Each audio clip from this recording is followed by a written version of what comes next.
Bluff City Media presents the Two Buck Sports Show. Stepping up to the microphone are your hosts, Drew Gann and Rusty Witten. Now, let's get to the show. What's up, everybody? Welcome back to the Two Buck Sports Show, the first one from my new home office in Memphis. Also, the second take of the night, because if you think we have marble mouth on a normal night, tonight was awful. We butchered every single word that we tried to say. So this is take two. Uncle Buck, welcome back to the Two Buck Sports Show. What's up, Buckets? Good to do this with you again tonight. Full disclosure, the reason why Rusty ended up canceling the last recording because I accidentally said shark on the podcast. And so it's a family show. If he's too offended by me saying shark on the show, then he's going to cancel this one too. So you'll just see if it makes it to you or not. Rusty, it's been a week here in North Mississippi. We have had softball games and baseball games. We had 3 of them today, and we went 1-2 as a family. And so we came home a little losers, but we had a good time, and I guess that's all that matters. So this show is not brought to you by Roscoe's Auto Sales. However, the coaching and the uniforms are brought to you by Roscoe's Auto Sales in Ripley, Mississippi. It today. Could be. If Roscoe, you're listening, Bubba, go ahead and sponsor this podcast. We're giving you a shout out, no free shout out. Yeah. So Rusty, welcome everybody into your new house. Yeah. Are you situated? Yeah. I mean, as situated as you can be. You know, I've still got stuff scattered here, there, and everywhere. For those of you who have not been following along, if this is your first episode, A, where have you been? B, I just moved to Memphis Saturday for full time. So I'm officially back in the 901. When I left Memphis in 2015, I always said I wanted to come back and always was trying to find a way back, and, you know, got closer to home with a previous job.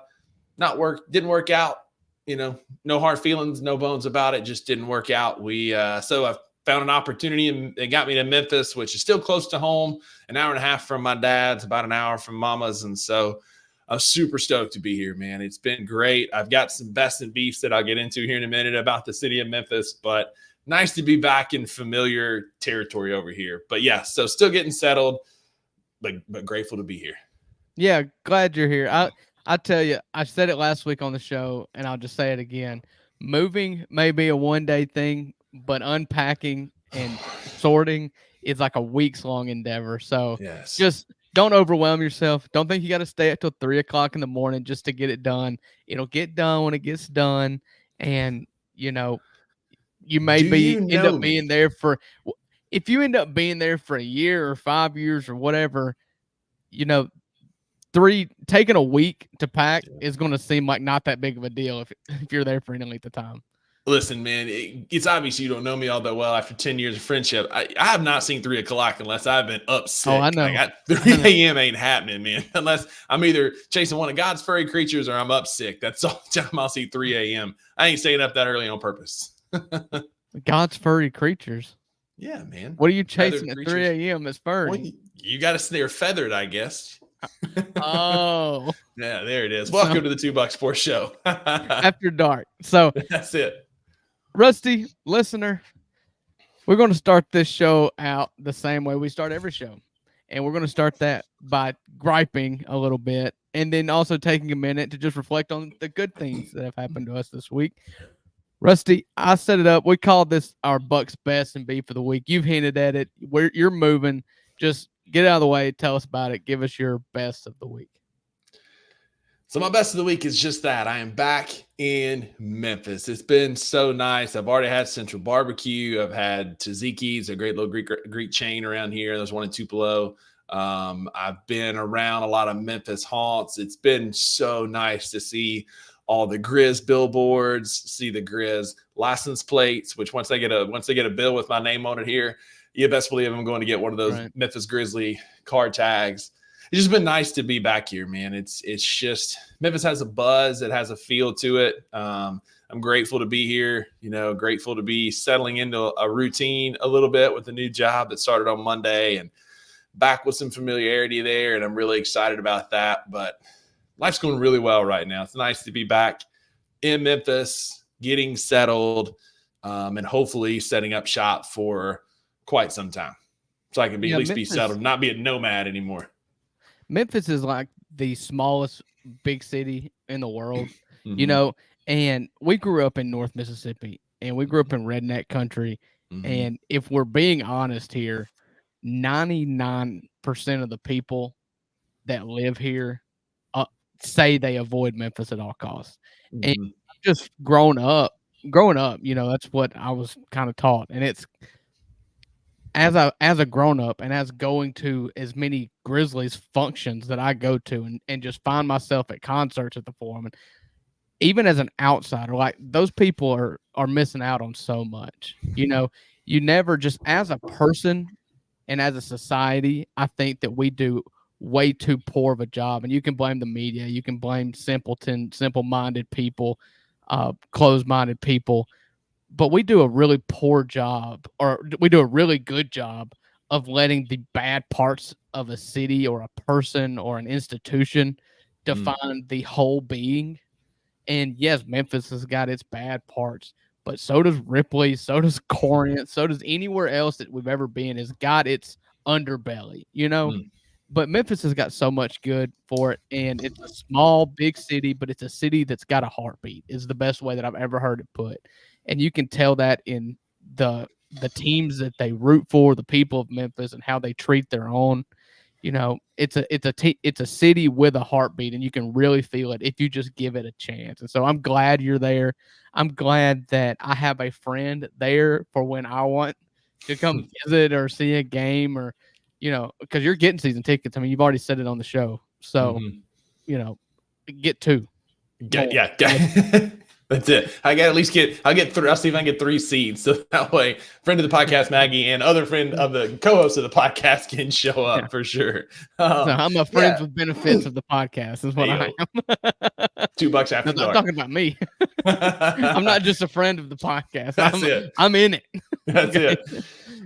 Yeah, man, what a great commercial for Choose 901. If y'all are listening, we're gonna clip this and put this out there on our social medias, because like Memphis does have a heartbeat. It's got a good feel to it. I wrote an article a couple years ago about Memphis. I'll probably reposting in here pretty soon, just about like just the heartbeat that you talked about the city has, and it's such a good vibe. And there are, like you said, crime is not the most dangerous thing in Memphis, as I'll get into in my beef of the week here in a minute. But there are that part of it, dude. I had to tiptoe around some today on Perkins Extended, trying to get over to the shot nurse to get my TB skin test. But anyway, Memphis is it just feels like home. And like you said, man, with the teams that they root for, just the grit grind. I'm a blue collar player. It's a blue collar town. It's exactly the vibe that it is here. And I'm so grateful to be a part of that city. And it's still nice. Like you said, it's a big city, has everything you could possibly want. And you can get just about anywhere you want to be in about 30 minutes, give or take 5 minutes because of traffic. It's not an awful big city. You've got the loop around it. You can get lost in some surface streets, and sure, that'll take some time, but it's not all that bad. Traffic can be a little dicey certain times of the day, but it sure is nice to be back home. As you live there, you learn those little cut throughs and shortcuts and stuff. But anyways, long story short, glad you're back in Memphis. Glad you're closer to home, even though you did pump fake me and tell me at one point you were moving to Corinth. Well, that was the plan, but you're moving home. So yeah. But ultimately, it's important where you work, but more important than where you work or what you do or what the job or company you work for, I truly believe it matters where you work, like the city in which you work, and you've got to be happy. I mean, you only work for 40 hours a week, so the other, I don't know, however many hours are in the week, you've got to be able to enjoy yourself and have a good hometown. And I believe you've got that in Memphis, and you've got connections, and you've got things to do. So happy for you, buddy. If your beef is moving related, feel free to just go ahead and, it's not. Okay. I mean, I guess technically it is, but it's not. So go ahead, and then I'll dive into mine. Well, my best of the week is new traditions. We have our League of Avengers. It's our fantasy football league that we've been doing since 2016. And one of the best parts, aside from winning it and holding the trophy as I currently do, and as I have more than any other player in the League of Avengers, God, it's getting deep in here. Being able to be creative and just come up with new fun things to do. And one thing that was always a glaring hole for me that I never could quite figure out how to do it was sort the draft lineup. And if you're not a fantasy football player, then, just bear with us for a minute. But the pinnacle, the peak, the thesis of why fantasy football is so much fun is because it's something you do with your buds. A lot of times these friendships that are within this fantasy football league have been friends for decades, if not more. I've got family in there that I was born with, and it's always an excuse early on to find a reason to get together and find ways to just have fun with your buds. And so a glaring hole in our fantasy league was I knew there was an opportunity to do something fun with determining the draft order. And for those who don't know, typically your draft order is randomly picked an hour before the draft, or, we've done like simulated, 100-yard dashes that you you plug in the names on your computer and you watch electronic people run down the field. And anyways, it was just missing this an element. It just wasn't good. So because of a suggestion from good friend of the show, Zach Jones, we decided to use the Kentucky Derby to set the draft order. And so we did not have enough time. It's kind of short notice, kind of snuck up on me. We did not all get together for this due to some scheduling things, some family emergencies. The ones who could get together couldn't. But we set the draft order based on the winning or the final standings of the previous year. And I won, and I was very open with everybody. I was like, I want to do this every year, but I know that I'm the commissioner and I know that I am the champion. So I don't want to think I'm rigging it for everybody. So let me know. I will. You had the first pick last year. But yeah, but again, that was honest. I mean, I can't help it. I was truly honest with it. Because I do care about the integrity of this league, whether you believe me or not, I do. And so I told everybody, I was like, listen, I will bow out of the first pick, but this is how I want to do it going forward. I want to make this an event to where we get together and watch the Kentucky Derby from here to infinity. And everybody kind of jumped in and said, no, just if we're going to do it this way, let's do it now. Okay. So I've got the first pick. I picked the first horse, whatever horse I want. And I know I'm going a little long here, but I think this is funny because it sets it up. Go back about 6 or 7 years ago. It's 5 years ago. We go to a bachelor party for a good friend of the show, Zach Jones. And we go to Biloxi, go to some casinos, and it's the weekend of the Kentucky Derby. I had just started dating my now wife, Haley. And we go, there's one casino that's taking horse betting. And so we get there, and I just said, hey, honey, listen, I got $20. That's all I've brought down here with me that I've got left. I got $20. Pick a horse. I'll put it on the horse, and then we will just see if we hit it. Okay. Well, she chimes in. She says, I want you to build me a country house. So I picked country house. Well, country house was 63 to 1 odds. The farthest long shot of any horse in the Kentucky Derby. Well, I said, no, you're crazy. I'm not just going to light $20 on fire. I'm going to go put it on the favorite, which was Maximum Security. And Maximum Security wins. But because in horse racing, rubbing is not racing, Maximum Security, he kind of shoved another horse that was coming up alongside of him out of the way, got out of the lane. That was a penalty, caused a whole kerfuffle. Country House comes in, finishes second. Maximum Security gets disqualified. Country House's $20 bet would have won me $1,200 and something dollars. Instead, I got nothing, and I've never lived it down. Mm-mm. So I tell Haley, it's like, I'm coming to you. You get to pick. Here's the rundown of the horses. Here's the odds. You got me. So, and she picks Mystic Dan, 20 to 1 odds. And she picked Mystic Dan because she said, that sounds like a pretty good fantasy football team name. Mm-hmm. And I'll be danged. She is 2 for 2, Rusty. That's the wildest thing, 2 for 2. Man. And we're in here. She's got a sleeping baby in her arms. I've got a sleeping 2-year-old in my arms. We're watching the Kentucky Derby at 6 o'clock on Saturday. And I threw that baby down. Mystic Dan has the inside rail. As soon as out of the gate, he gets the inside, and he's just trailing. He's drafting. Just drafting.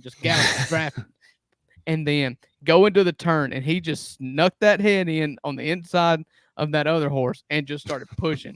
And right about there on that rug, I'm giving the whole third base coach, waving him in, and I'm just jumping and waving. And here he comes. You can see my whole way. Goes through down the back stretch there, and he opens up a lead. And I was like, oh my God, you've done it again. And here we are, just cranking it. And then you can see to the right, here comes the two Japanese horses. I can't remember what their names were coming in. Sierra Leone was one of them. And if it weren't the most photo finish of all photo finishes, a three-way photo finish that Mystic Dan got by the hair on his chin to get me the number one pick. And I don't want to spoil this for people, but I'm going to have a running back from San Francisco on my team next year. I mean, we've got a secret weapon. It's like, I'm sure you've seen Back to the Future 2. I believe it's 2, where Biff Tanner, has the newspapers or the betting guides from the past, and he goes, or from the future, and he goes back in time and becomes the richest person in the world. I've got that sitting in my house. Why are we not recording this? She's just got a feel on it. Then why are we not recording this show in the Cayman Islands at our beach house down there? Because I never believe her. I need you to start believing her. The Mega Millions is climbing again. Let's get her playing. I won't ask for much, but I'll ask for a little bit. Yeah. So the best part of the week is that, yes, I've got the number one pick of the draft, but I've also got a ringer of a Kentucky Derby, picking Kentucky Derby horses that's going to make me rich next year. And we've got a new tradition for the fantasy football team, for the Fantasy Football League. And next year, we're going to have a big showdown. It is May the 3rd. Next year is always the first Saturday in May at Churchill Downs in Lexington, Kentucky. And we're going to have a big party. We may even wear big hats and seersucker suits. I don't know. We'll see. But we're going to have a big party next year, and I'll watch that Kentucky Derby together. Couldn't be more exciting. Absolutely. Mint juleps will be flowing, all the snacks, all the foods. It'll be a good time next year. Hopefully, I'll do better picking my horse because they got me the 7th pick, which is like perpetual, like no man's land. That 7th, 8th pick is like you'll pick, and then anyway, not happy about it. Dornock, you let me down. Yeah, and the Patrick Jones ended up with like the 8th or 9th or 10th selection of the horse, and he got the favorite, and ended up with the 2nd pick, Sierra Leone. So. All right, so we always follow up. All good things must come to an end, and we follow up our best of the week with our beef of the week. And so my beef of the week also has to do with Memphis. Kind of technically has to do with moving, but it's about moving in traffic. And I forgot how terrible Memphis drivers are. I've been here not even a week. This is Thursday night, May the 9th. Moved here full-time on Saturday, May the 4th. Be with you. And I've been passed in the turning lane 3 times. I've almost been rear-ended twice. I was returning my U-Haul trailer on Summer to the U-Haul dealership across from the drive-in movie theater, and I'm waiting to pull in. Somebody's in the middle of the turn-in, so I'm letting them pull out. I actively am telling them, stop. Right. And he punches it, only to have to slam on his brakes right there in front of me to keep him hitting the car that I'm telling him is coming up beside me. Right. All of this in the span of about 3 days. I was not prepared to enter the Thunderdome here. I mean, it's Fury Road out there. Like, you're getting passed in the turn. Like, I'm doing 45, 50 miles an hour in a 45-mile-an-hour speed limit. MPD, if you're listening, I'm sorry about that. But this cat in a silver Infiniti pulls into the turn lane beside me on my left-hand side, and I had to have been running 80 down Mendenhall, just wide open through a surface street, past the school, left me in the dust. And I'm like, I was not prepared for this.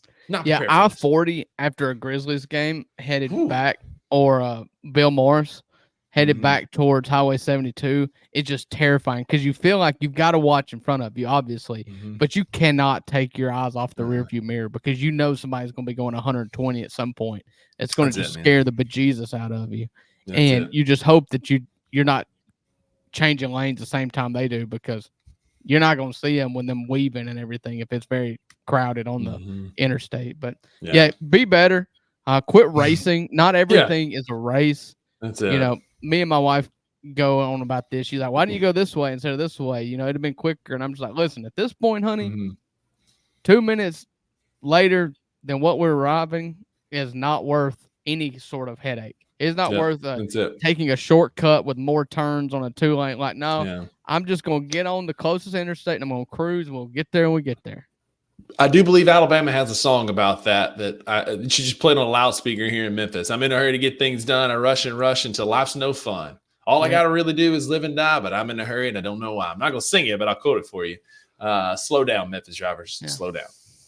Yeah, well, my beef of the week, it's been a pretty good week. I'm not gonna like harp on anything really. My beef of the week is I coached a coach pitch team, 8 and under boys, and we played a team today that I swear these kids are middle schoolers. I mean, these kids, this is coach pitch, okay? If you get the ball in the bat in the infield, you're pretty much getting first base.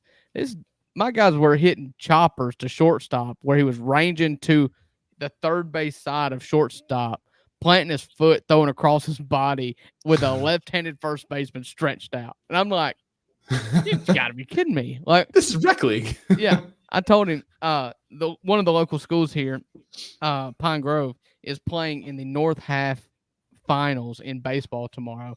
And the coach, I walked up to him. They're playing Biggersville. Everybody's familiar with Biggersville. If you live in Corinth, Mississippi. If not, you have no idea. Yeah. But playing Biggersville tomorrow. And so I just walked up and asked their coach, I was like, hey, what time all these guys playing in the North Half finals tomorrow? And he was just laughing. I was like, I mean, we were out there, and I'm good warming up. I'm good if my kids are standing in a straight line and catching every other grounder that I hit them. And my team's pretty good, all things considered. And he's got like 3 or 4 tees lined up against the fence with one of those big rubber bat looking things, I mean, it was a clinic, man. A clinic. But I mean, if that's the only thing bad that's happened this week, then I'm doing all right. But yeah, I asked BB about it off air before the show, and I said, Joe, win tonight? He said, no, sir. 8-18. I said, ooh. And we were in it, man. It was so much fun. It was so intense because you get down to 2 strikes, and every inning there's a 7-run limit. And so we were actually like down by 1 at one point, and we were going to bat, and we just couldn't get anything done. Then we go in, we held them to like 2 or 3 runs with 2 outs, and then it was just like a circus. And it was like, okay, before we knew we were down by like 6. Going into the last inning, we knew like, all right, well, if we score 7, we win. That's what I was telling the guys, because we're up against the time limit. But what happens is we went 3 up, 3 down with 2 really good hit balls that were just fielded like Gold Glovers out there. And so then they got to hit again because we didn't get finished. We didn't make it last long enough to like be competitive. And then they scored a few more runs, and then we didn't even have a chance. Our turn to bat. They're like, you can bat if you want to, but you can't score 11 runs. So we still batted, but we just got smoked. Yeah. Well, you win some and you get blown out in some. But like I said, that's the worst thing happened to you this week. You're doing all right, sir. Yeah. This week's Bucks beef and best were not as insightful and deep and parental. It was just baseball this week. So I mean, you really can't complain about that too much. And so we're gonna take a break here. And after we get back from the break, we're going to talk about NBA playoffs. And then we're going to have a surprise third segment here where we're just going to find something to talk about. But before we do that, let me tell you about Vicky Gann CPA. If the name sounds familiar, it's because it's my mother's name. So Vicky Gann, she has 25 years of experience as a certified public accountant. She does payroll taxes, income taxes, business payroll, whatever you need, she can do it for you. She has QuickBooks. So if you or anybody has a small business that uses QuickBooks or like to start using QuickBooks to do your payroll and all of the number crunching, boring stuff, if you need any help with that, call Vicky Gann. You can reach her at 662-415-6446. If you having problems with it, need it troubleshooted, or just want to start from scratch, give her a call. If you have any last-minute tax questions, give her a call. She can help you out with whatever you need. Call her at 662-415-6446, or you can email her at vickyganncpa@gmail.com. That's VICKIGANNCPA@gmail.com.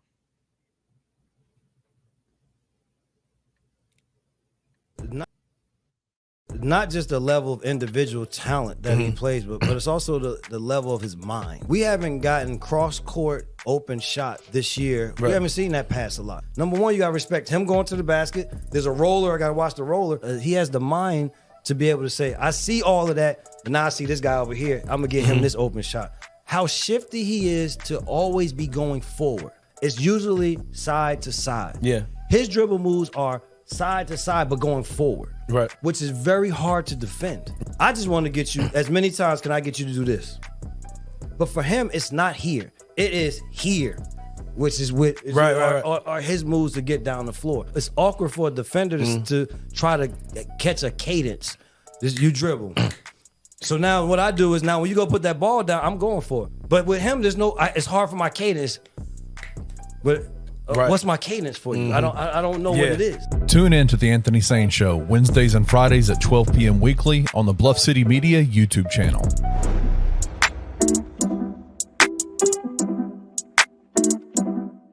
Who do you need to step it up? Outside of David Jones, I think David Jones is David Jones. I don't think you need him to step it up because he's been performing. Yeah, he's David Jones. Outside of him, he's fine. I think Quinterly needs to play better. In what way? He's facilitating the ball well. I mean, what do you I don't 2 at 12 from the field's not cutting it. It's not great. It's not great. And I don't need a runner 3 from the top of the key with 3.5 seconds left. Is Virginia the game where Jordan Brown is going to cook? Those dudes aren't looking to run the ball. Cook what? Dude, I thought he was going to have a freaking night. He came out with that fresh cut, lined up, and then literally within the first 15 seconds missed a wide open layup. And then picked up 2 fouls right away. I feel real lied to because I thought we were getting a 20 and 10 guy. Didn't think it did anything for you. Well, I think we all thought we were getting a 20 and 10 guy. And we are getting that in David Jones. I'm not even getting 20 or 10 minutes out of the guy. Tune in to Tigers Untapped with TJ Willis and Trey Lasley every Wednesday at 3 p.m. on the Bluff City Media YouTube channel.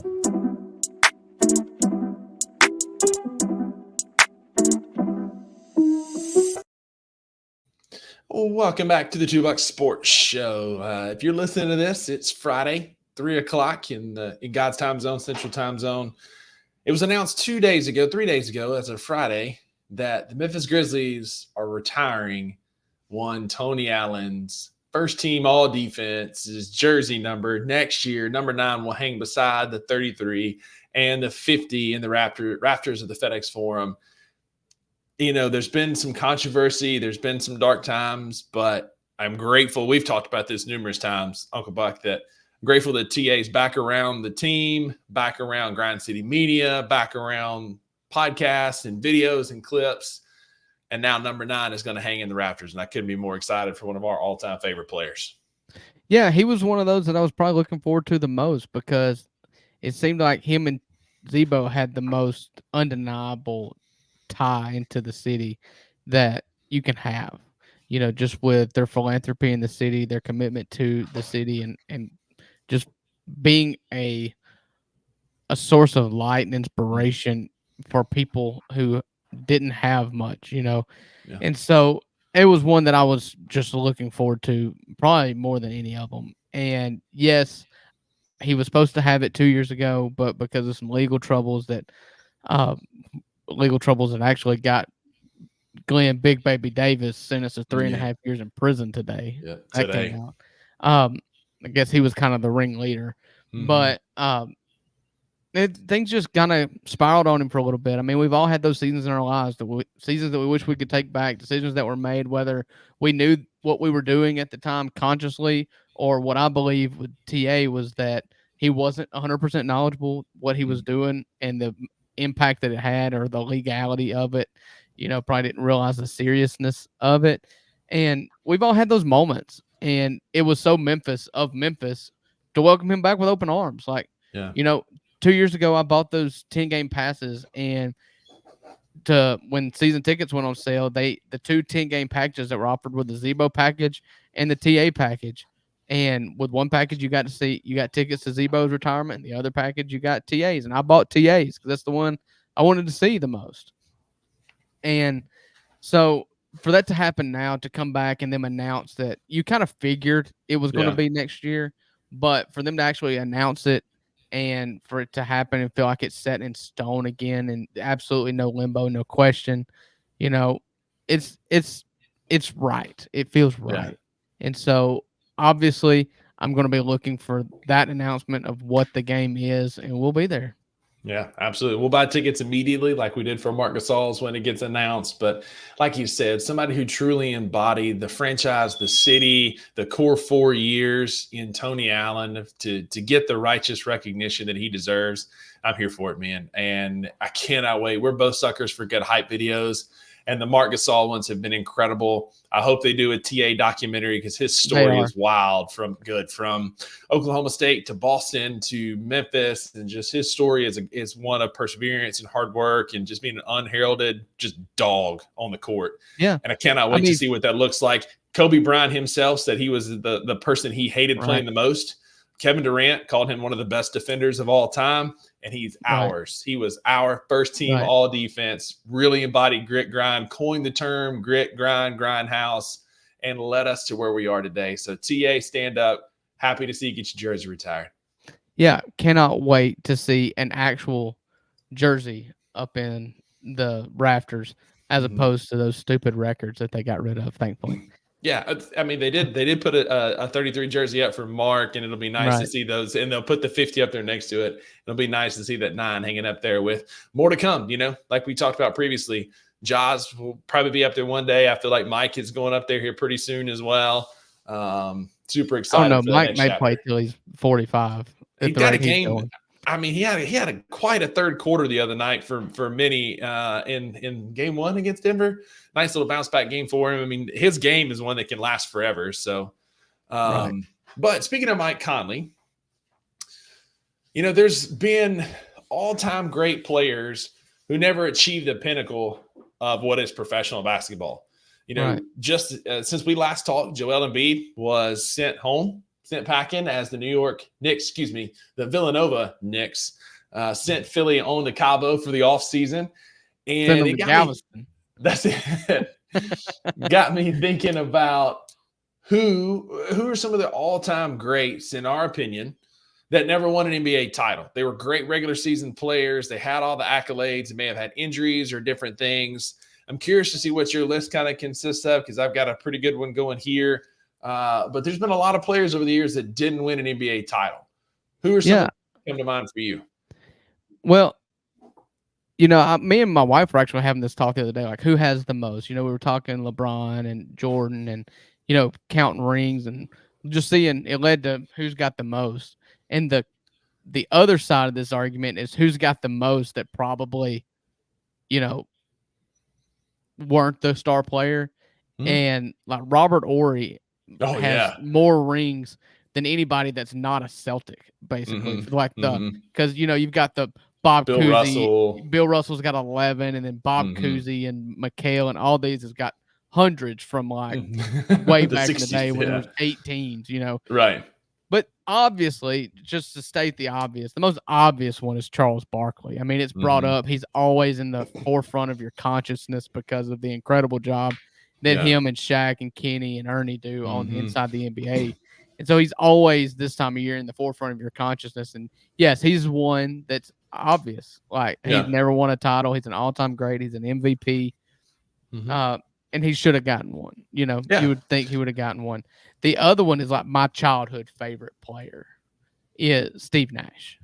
I love those 7 seconds or less Suns teams with Mark D'Antoni and Sean Marion and Amari Stoudemire, Leandro Barbosa, like all those guys that played on that Phoenix team. I love that team. And for them to never just couldn't get past Kobe. And I mean, that's just a tale as old as time. You always got to knock off the giant. And there's a lot. There's Chuck never could knock off MJ. And same with Stockton and Malone. And Malone couldn't knock off MJ in Utah. Yeah. So those are the two that really jump into the forefront of my mind. Stockton Malone is up there, because they were a team that was so good for so long together. For me, the first two that came to mind were a couple from my childhood. Barkley was one I thought about. Reggie Miller, AI were a couple that came up. But the first two that came to mind for me were two guys that were plagued by injury that could have been, in my humble opinion, in that pantheon of all-time great, like MJ, LeBron categories, and that's Penny Hardaway and that's Tracy McGrady. Two guys that were just uber talented, played on some great teams. Those Penny, Shaq, Magic teams were unbelievable watching those guys play. But they just again, they were in a time where you had the Knicks and Patrick Ewing. You had Michael Jordan and the Bulls. Yeah, Ewing's another one. Mm-hmm. You had these teams that they just couldn't get past, the Reggie Miller Pacers, the John Starks Knicks. Like the Magic just couldn't get over the hump against some of these legendary teams. And Penny never got a ring. T-Mac was one of the most pure scorers and basketball players of all time throughout his career, but he just had bad knees and he just couldn't stay healthy. But when he was healthy, he was elite, next level scorer, just a killer. So same with Vince Carter, half man, half amazing. Never won an NBA title, but led Toronto, led our Grizz. Was this just great player that's in that pantheon of all-time greats? You always think about the dunk, right? Like sticking half his arm in the rim, big-time dunks in games. Like Frederick Weiss. Yeah. Like, oh, yeah, RIP. Just like watching him dunk over 7-footers. I mean, he was incredible. But again, another guy that just was on some bad teams and never won a title. Yeah, and I mean, this is a team sport, which is sometimes hard to wrap your head around when it comes to individual statistics. You know, you can look at MVPs or you can look at scoring leaders or DPOYs, but championships, it does take more than one. Michael Jordan could not have won 6 if he didn't have Scottie Pippen and Horace Grant and Dennis Rodman and Tony Kukoc, all these guys around him that were really good. Same with Kobe and Powell and Shaq. And you look at the people that's got a ton. Robert Horry. That's it. I mean, Robert Horry won several with the Lakers and several with the Spurs. 8 total, and he won 1 with Houston. He was at Houston, San Antonio, and the Lakers. And he was just that sharpshooter in the corner, what Ray Allen was for that big 3 in the Heat. That's it, man. He didn't miss. Yeah. So one other name that surprised me, this is super old school, and probably nobody really would have thought of it, but like Dominique Wilkins for the Atlanta Hawks. Yeah. One of the greatest all-time dunkers, scorers, poverty franchise, and never could. He was the best player on the worst team in the NBA. And it's a name that you think about with the dunk contest, never won an NBA title. Yeah, I would say that out of the ones that we've named so far, Allen Iverson's probably the best to never get one. Yeah. In my opinion. And I love probably Steve Nash, but Allen Iverson's, I mean, he was a game changer. He was dynamic. He was amazing. Dog. Half the size, all dog. We will not be saying this about John Morant. You know, he's going to get one. Yes, sir. Let's go. Speaking of John Morant, Drew, we've seen quite a tear from Jalen Brunson. Just speaking of a guy who's just all dog, just absolutely putting that team 40 on his back points in 4 straight games. 4 straight games.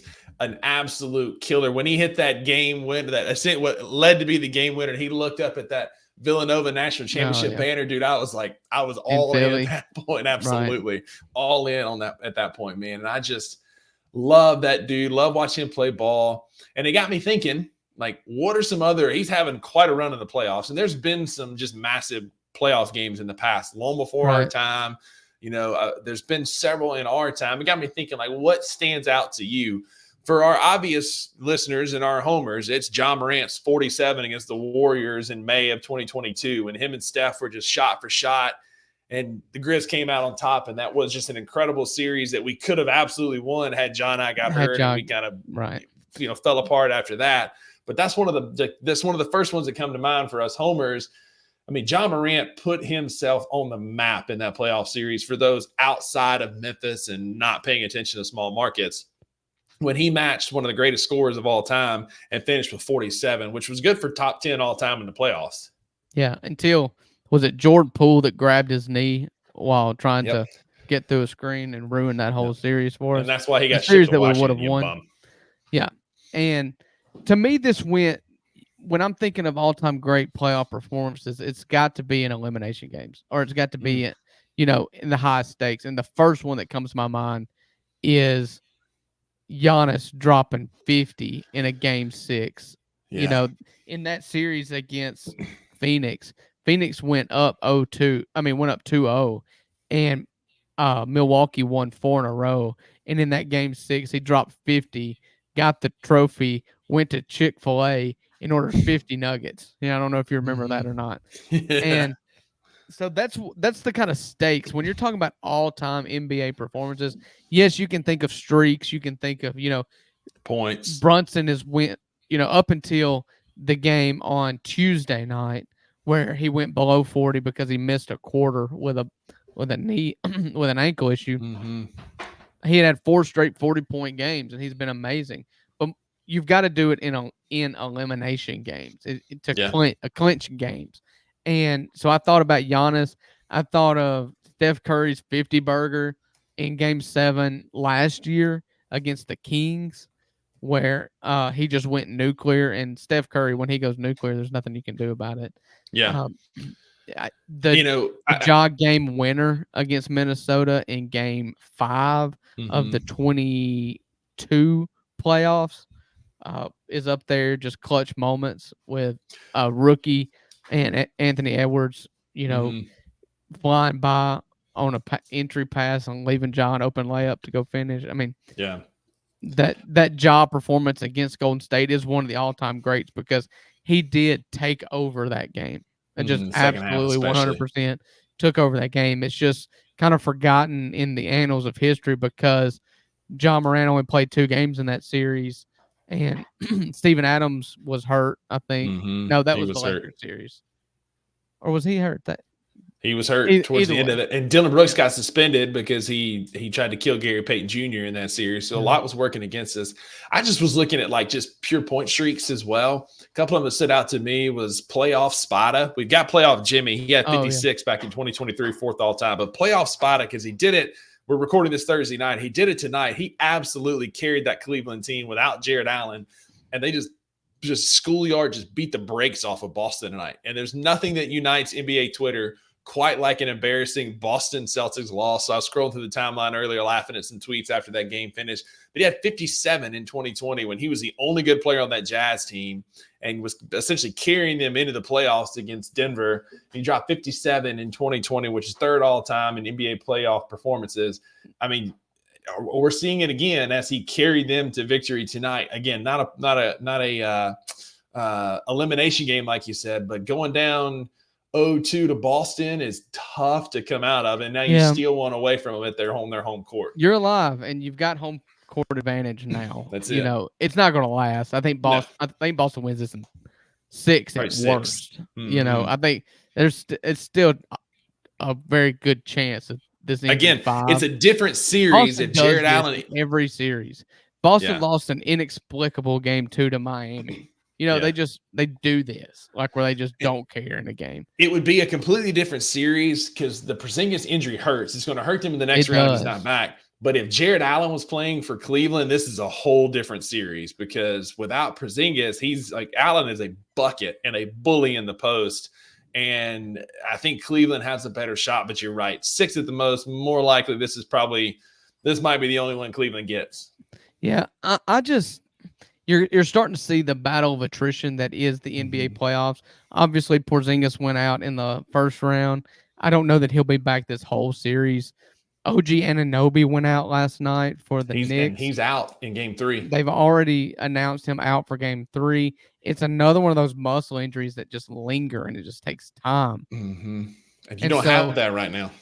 Yeah, and for the Knicks, who play 7 guys, but only 5 of them see 48 minutes a night. It's crazy. I think Josh Hart is averaging over 48 minutes per game. Yeah, because they played 1 overtime game against Philly. He's had 4 complete games in the NBA playoffs just this year. And for those casual fans, that's not normal. Guys don't play 48 minutes a night. Even on the good nights, you play 44, 46. It's only normal when Tibbs is your coach, though. I think that, Indiana, they got robbed in Game 1. I mean, just flat out robbed. And in Game 2, there were some calls early before the game got late in the 4th quarter. I mean, you're talking that 7 to 3 minute mark where New York kind of got some cushion, but that Game 1 was Indiana's chance to really make a statement. It worked out just like they wanted it to, and the refs called an awful kickball on a ball that was deflected with OG Anunoby's hand. Yeah. And then they called an awful moving screen or illegal screen on Hartenstein. I mean, on Miles Turner. Miles Turner.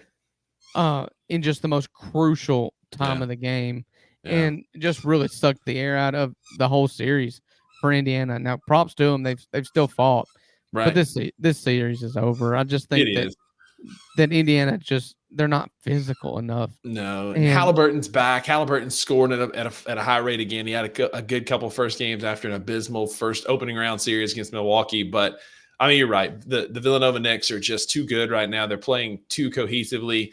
One funny thing that came out of the other night was when they were chanting, F Reggie Miller at Madison Square Garden, and Josh Hart walks over to him and is like, "Do you hear that? Do you hear what they're saying?" Like, just in the TNT microphone, in the TN mic to let the TNT mic to let him know. In case you didn't hear what they were saying, they're saying bleep Reggie Miller the TNT mic. Like, absolutely, Reggie Miller's just. What are you doing, man? Why are you giving the mic away to a player? Like you see Josh Hart coming to you. He's got that smirk. Like there's nothing good coming out of this, but he let him do it anyway. But speaking of tantrums, Jamal Murray dodged a major bullet. Oh, God. So we've had some news. So Pat Beverly got suspended 4 games for his outburst at the fan, right? Like Ron Artest got suspended 2 games for each throw at a fan's head with a basketball. At the basketball, as a professional basketball player. Then you got Jamal Murray, who's at the end of the bench and throws a towel out on the court. Well, that wasn't good enough. It didn't get enough attention, so he throws his hot pack out onto the free throw line while the play is going on, and somebody could have easily landed on that and hurt themselves, and he gets a $100K fine, which to you and I would be financial ruin, but to him, he keeps that in his back pocket on a Friday night when he goes out. And so $100K. I mean, it's a he's not suspended. Fine, I mean, it is, but he's not suspended at all. Yeah, and they gave him a $100K fine, so they didn't have to suspend him.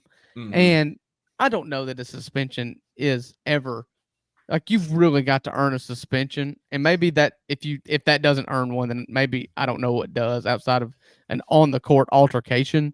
I mean, Zebo punching Steven Adams, I guess. Yeah, and so I mean, he earned a suspension, but they didn't give him one.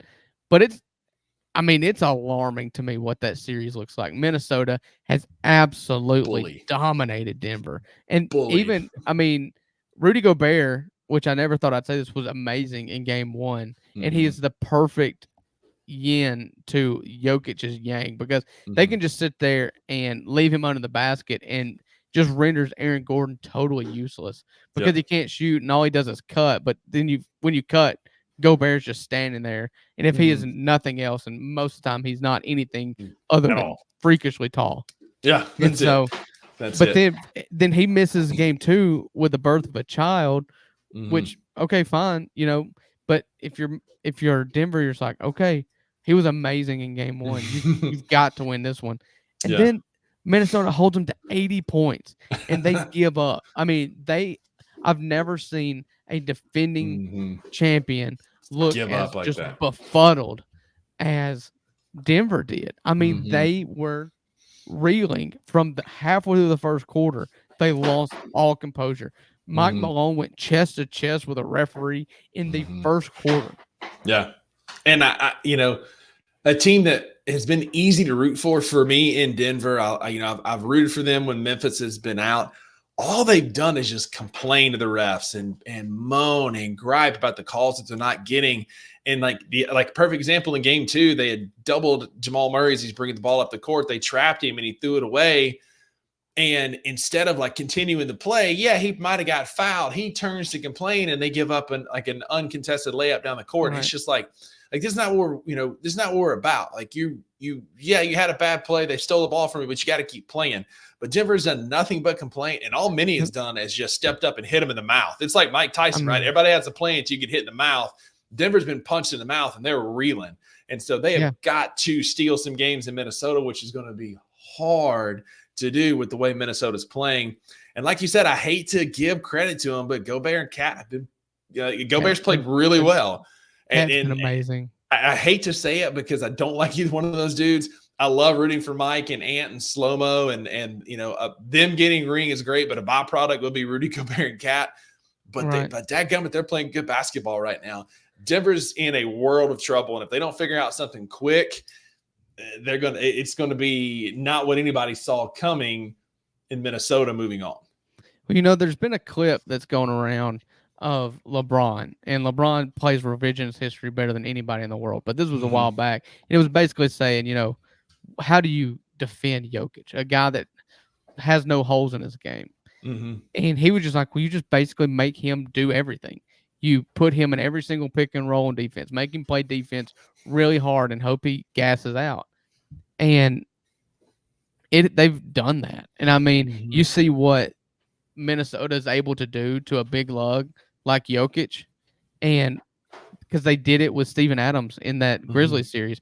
When Cat is out wide like that and shooting threes like he was in game 2 without Gobert being in the game, I mean, Jokic just has to stand on the 3-point line or at least closer to out there to be able to contest a Cat 3, and that just opens up everything for Cat and Mike to get in the lane and Naw or any of their other guys just to cut and finish and lay up all night long.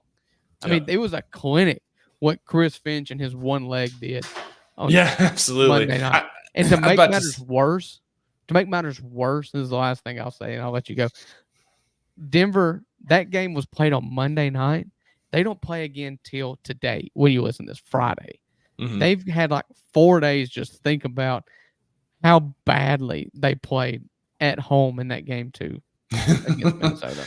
And now you got to go do it on the road in Minnesota, which is going to be an uphill battle to begin with. And kudos Chris Finch, man. That guy is doing a banging job. I was talking about this week with a new coworker at my job. Like, for all the things that Taylor Jenkins, and we love Taylor Jenkins on this podcast, love the guy, where he struggles in rotations and plug and play with players, Chris Finch is absolutely nailing it. It just feels like anytime Denver starts to get a little bit of traction, he makes a quick substitution and Mitty goes on a 10-0 run. And it just feels like every time they need an answer, they need a big play, they need a timeout, they need something, Finch is right there making it happen. Pushing the right buttons. He absolutely is. Like right now, he is like you watch Tiger back in the day when he was just in the zone and making every single shot at Augusta on a Sunday. Right. Chris Finch is doing that right now for Minnesota in these playoffs, and it's a masterclass on how to run a playoff series. Yeah, he's been really good. Minnesota's been really good. They're number 1 in the NBA in playoff offense and defense. It's crazy. They're the team you don't want to play right now because they're hot. Ant's the best player in the playoffs right now. And they got the best offense, the best defense, and the best player. Yep. But speaking of getting hot, after this commercial break, we've got some updates that we'll get into. We'll talk about some other sports. So stick around the other side. We'll see y'all there. I'm just big on being able to vocalize what someone's role is. I always thought my best coaches were the people that let me know exactly what you expect from me. Now, I might not like it. Yeah. You know what I'm saying? Right. But if you come to me man to man to say, this is how we think we're gonna play you, bang, bang, bang, and hopefully everybody understands. I'm not saying that this has not been done with this team. I'm just saying from my experience, we all have egos when we get to this game. Right. All of us, to the last person on the bench, you got an ego, but all of us can't be the man. Yeah, you got to be able to say, okay, he's the man, but what do I do and what can I do to help us be good? And if it's vocalized to you, then you know exactly and if I'm out there doing it and now I'm not getting the result from you, now we got to sit down and have another conversation. But as long as it is told to you, this is what we expect from you, this is how we want you to play, then I feel like, again, keeping this logo. Right. You know what I'm saying? Right. Tune in to The Anthony Sane Show, Wednesdays and Fridays at 12 p.m. weekly on the Bluff City Media YouTube channel.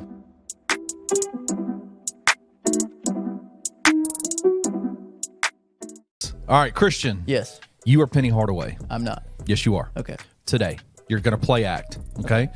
Gabe, because you're a Jordan Brown apologist, you're going to be Jordan Brown. I'm a Jordan Brown apologist. Okay. Okay. I'll take that. Y'all are sitting across the room from each other. I said, don't tweet him hate. And he's like, you're an apologist. Like, good God. But either way, continue. We're in a room together. Why did things break down? Jordan, we brought you in this year to be the centerpiece of our offense.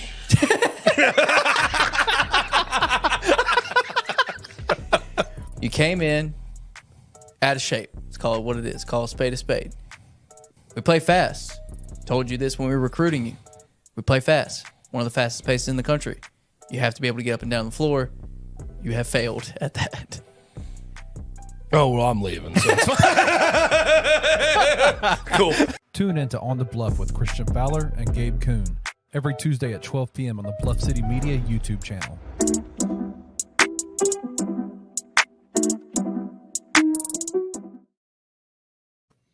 Welcome back to the third and final segment of this week's $2 Sports Show. If you made it this far, listen, we appreciate you being here. While you're still here and you're not our mothers or significant others, thank you. This is awesome. Appreciate y'all being here. This is a long time to listen to Drew and I yap. But if you like our yapping, please feel free. Hop on, join the Discord. It's $5 a month. You can come hang out with us while we talk sports. There's plenty of other channels. If you don't want to just hang out with us, you can hang out with the other great content creators on this network. You can talk NFL, betting, college football, local Memphis news, Redbirds, soccer, wrestling. There's a way to buy tickets on there. It's a great forum to be a part of. Join today, bluffcity.co.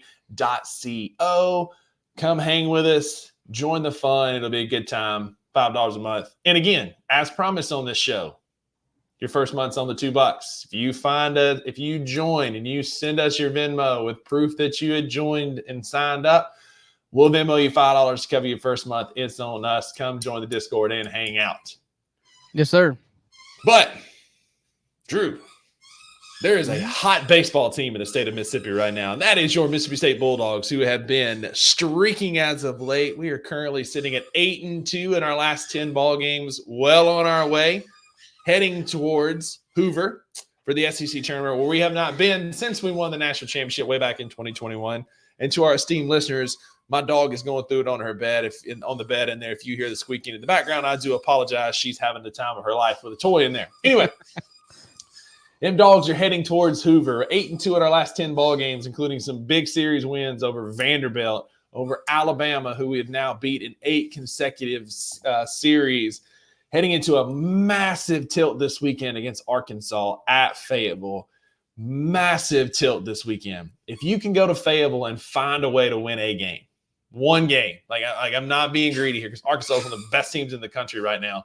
If you can go find a way to win one baseball game, Hoover is pretty much wrapped up. Yeah, then I if think you can follow that pretty up, much wrapped up anyways. I mean, yeah, but this is like further solidifies it. We're sitting at 14-10 in the conference, and that's 1, 2, 3, 4. That's 5th best right now in the conference. That's a Hoover position. But if you can win one at Arkansas this weekend, somehow maybe win 2, but if you can definitely win one and then turn around and take at least 2 out of 3, if not sweep Missouri in the final weekend of the season, you're going to host a regional. And if you told me that 3-4 weeks ago, I would have never believed you. But I'm still not on the bandwagon of keeping Chris Lemonis. I do not think he's the guy that's going to get us over the hump. I'm still not there. I'm not saying he needs to be fired immediately, but I don't know that he's going to take us back to the pinnacle of college baseball like he did with, other people's recruits.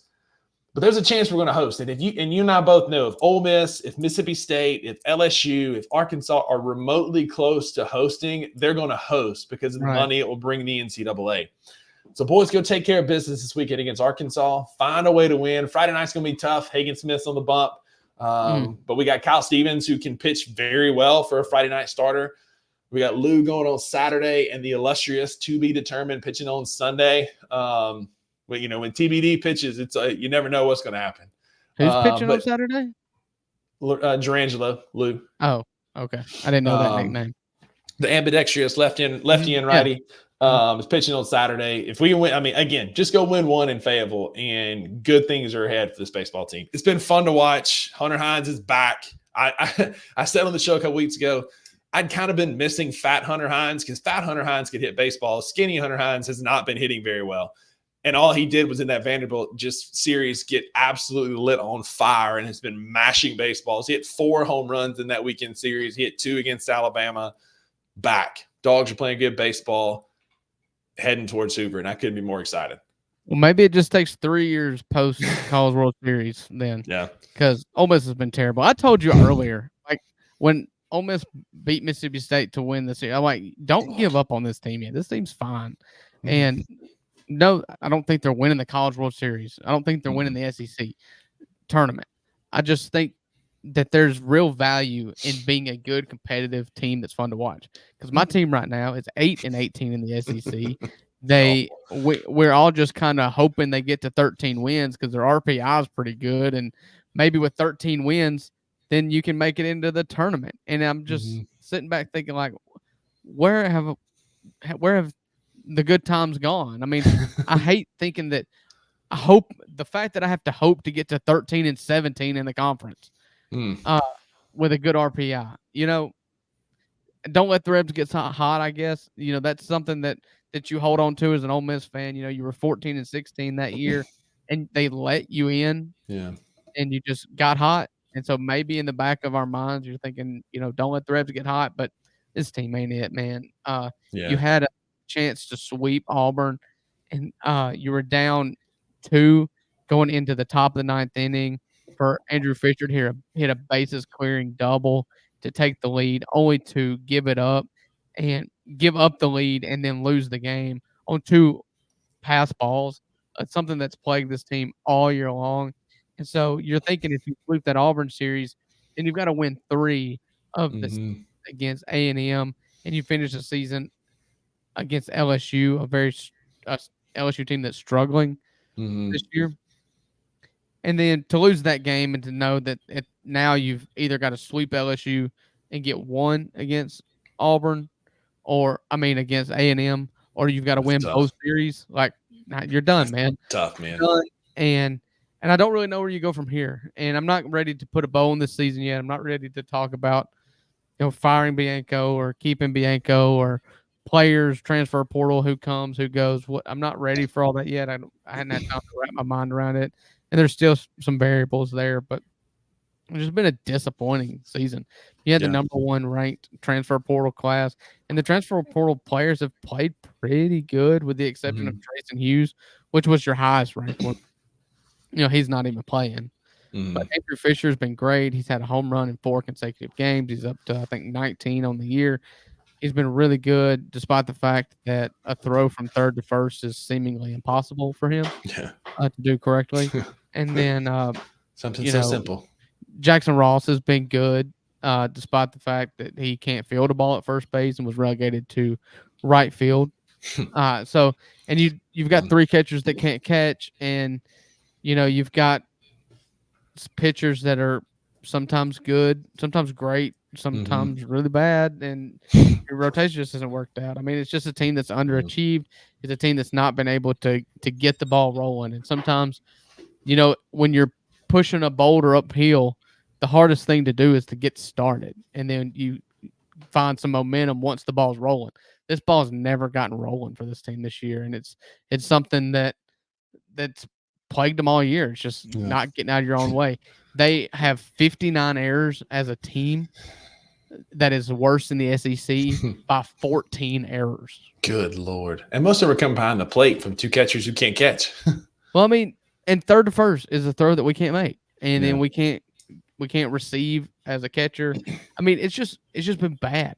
And a bad team is only made, like, the ceiling for a team, it always goes back to the ultimate underdog story, the ultimate come from behind, the Rocky versus Drago, the Miracle on Ice. That was that 22 season in which you were really bad most of the year. You finished 14-16. You didn't win a single game in Hoover, and you were the 64th team put in the playoff, and you got hot. But what that team had was veteran leadership. It had Tim Elko and Kevin Graham and Justin Bench, who were in their 4th or 5th year with the program as starters. You had Peyton Chanier was a multi-year starter. You had Hayden Dunhurst, who was a multi-year starter at catcher that could really anchor that defense. You had the pieces there. You had DeLucia and Elliott, who had come on strong late. This team just doesn't have anything to build on. Like, there's no swagger to be found. Like, there's no rallying these guys. They just don't have it. It's not in their DNA. They don't have the genetic leadership makeup to rally.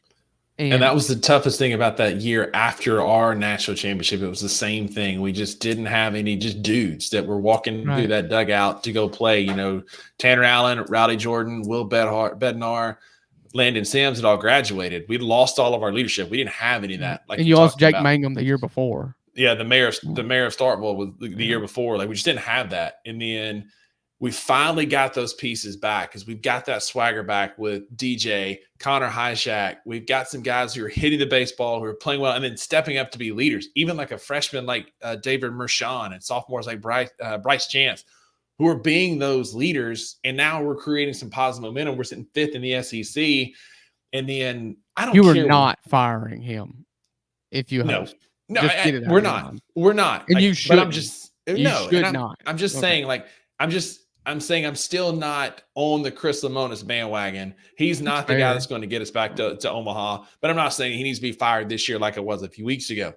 But speaking of coaches, I don't care what Justin Parker asks for, our pitching coach. That man deserves whatever he wants to stay in Starkville because we finished last year with above not like a 9+ ERA, one of the worst in program history, one of the worst in SEC history. Only turn around, be sitting in 3rd at a 4.16 ERA this year. Just a massive turnaround. 6.06. Massive turn, like a 5-run difference turnaround in our ERA this year. I don't care what we've got for the Bulldog Initiative. Half of it needs to go to Justin Parker for the outstanding job he's done in turning around this pitching staff. Well, he's almost been too good because for any program that needs a head coach, that's who I'm calling. I mean, 100%. If you're picking from an assistant pool, he should win assistant coach of the year if they give that out in baseball. Yeah. But it's one thing that Mike, it's the most frustrating. One of the most frustrating things is that he is loyal to his guys, and that cuts both ways, I guess, because he's had Mike Clement and Carl Lafferty for a decade now. Ever since Cliff Godwin left to go to East Carolina, he's had these two guys here, and the pitching staff just isn't getting any better. Yeah. The hitting doesn't go anywhere. And, you look at guys like TJ McCants, who is batting mid 300s with 13 to 15 home runs this year. And last year, he wasn't even starting for us. He'd gotten so unreliable that he couldn't start. And guys that were just on the bench that never played at all for Ole Miss, a guy like Banks Tolley, who's no one has ever heard of, has hit 21 home runs this year and leads whatever conference App State is in. It's not the worst. The Fun Belt. Yeah. Okay, they're in the Fun Belt. So, I mean, it's not like they're in the Southwestern Conference or whatever, But you just see guys going and putting up really good numbers elsewhere, but didn't do it here.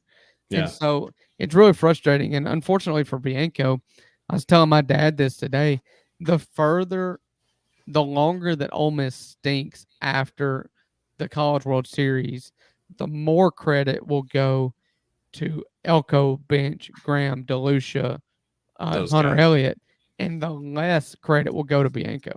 Yeah, that's it, man. He's got Ole Miss around. Currently hitting 264 on the year. The only team worse is Missouri, who's a bad baseball team. And the only team ERA worse, second worst, and the only team worse is Florida, who's one of the best teams in the country. They just can't pitch. They're not one of the best teams in the country, by the way. Well, I mean, they have one of the best players in the country, I should say. I guess they're 10 and 14 in the SEC. Yeah, I guess that's right. Yeah, they're underwhelmed. They were a top 5 team to start the year. They won't host. And when you're giving up 6.26, but yeah, that's your SEC baseball update. Stay tuned. We'll get you primed and ready as we head towards Hoover and start one of those fun postseason experiences in all of college and professional sports. That is the college baseball postseason, as we have regional, super regionals, and then ultimately trying to get to Omaha. But Uncle Buck, that's all I got for this week. Anything else you want to talk about? No, that's all I've got to. It is depressing to end on such a note, but I guess just leave me with a bad taste in my mouth for a week, I guess. Yeah, that's it. Make you sit and think about it as we prepare for next week. But again, if you're here at the hour and 11 mark, make sure that you hit subscribe on YouTube. Click that notification, that little bell, so that you get notified when we and other great content creators on this network go live. We'll see you back here. Check out Night Court, the first episode of the first video show with Bluff City Media that Brevin and Fish is done. Check that out on YouTube, bluffcitymedia.com. Definitely check that out. Again, subscribe while you're there. Join the Discord. Do all the things. Make sure you're back here next Friday at 3 o'clock. But there are no refunds for the $2 Sports Show, Uncle Buck. Because with a $2 Sports Show, you always get what you pay for. Have a good weekend, guys. Thank you for listening to the $2 Sports Show. If you enjoyed this episode, leave a rating and a review wherever you download your podcasts. Also, like and subscribe to Bluff City Media's YouTube page. For comprehensive coverage of all things Memphis sports, head over to www.bluffcitymedia.co and find out how you can become an insider. We will see you back here next time.